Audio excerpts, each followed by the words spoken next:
সিঙ্গাপুরের শীর্ষ ধনী আজিজ খান বাংলাদেশে জালিয়াতির শীর্ষে।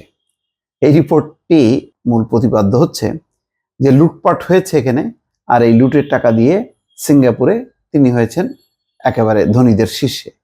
বার্তা 24.com এই রিপোর্টটি করেছে। লুটপাট করতে যত রকম চাতুরতা, জালিয়াতি ও অপকৌশল রয়েছে সব প্রয়োগের অভিযোগ উঠেছে বিদ্যুৎ খাতের মাফিয়া খ্যাত মোহাম্মদ আজিজ খানের বিরুদ্ধে।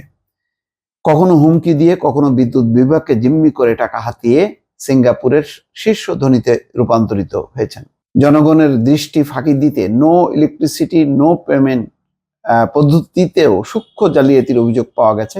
প্রথম চুক্তিতে বিনিয়োগ তুলে নিলেও মেয়াদ বৃদ্ধির সময় ফের বিপুল পরিমাণ ভাড়া আদায় করেছেন রেন্টাল বিদ্যুৎ কেন্দ্র থেকে। এভাবে একই বিদ্যুৎ কেন্দ্র কয়েক দফায় বিক্রি করার তথ্য পাওয়া গেছে।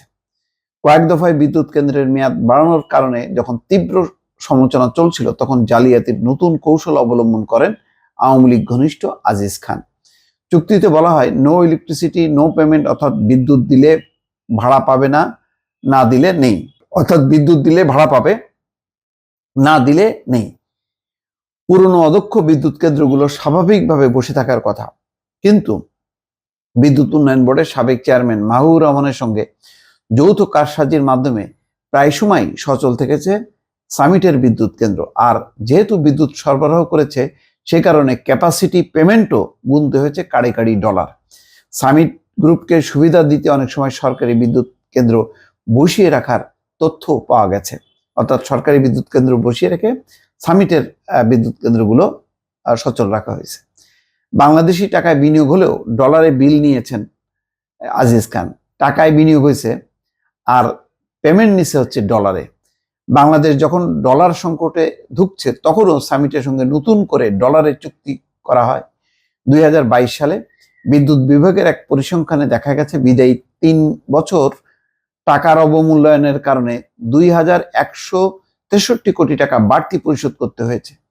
বাংলাদেশের বিদ্যুৎ খাত বিপদে ফেলে টাকার কুমির বনে গেছেন কয়েকটি কোম্পানি। বাংলাদেশে এনার্জি রেগুলেটরি কমিশন BERC সূত্র বলছে, বিদ্যুতের অতিরিক্ত উৎপাদন ক্ষমতা যখন বোঝা হয়ে দাঁড়িয়েছে, তখন দফায় দফায় সামিট, ওরিয়ন ও ইউনাইটেড কনফিডেন্স গ্রুপের বিদ্যুৎ কেন্দ্রের মেয়াদ বাড়ায় বাংলাদেশ বিদ্যুৎ উন্নয়ন বোর্ড।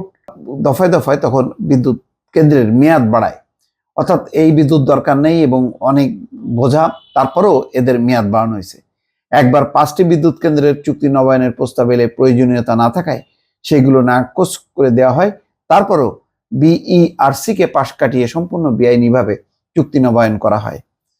এইভাবেই চুক্তি নবায়ন করে করে তারা টাকার কুমিরে পরিণত হয়েছে এবং সিঙ্গাপুরের শীর্ষ ধনীর খাতায় নাম লিখেছে। বিশেষ করে বিদ্যুৎ খাতের সবচেয়ে শীর্ষ মাফিয়া হচ্ছে আজিজ খান। দর্শক ভালো থাকবেন, আল্লাহ হাফেজ।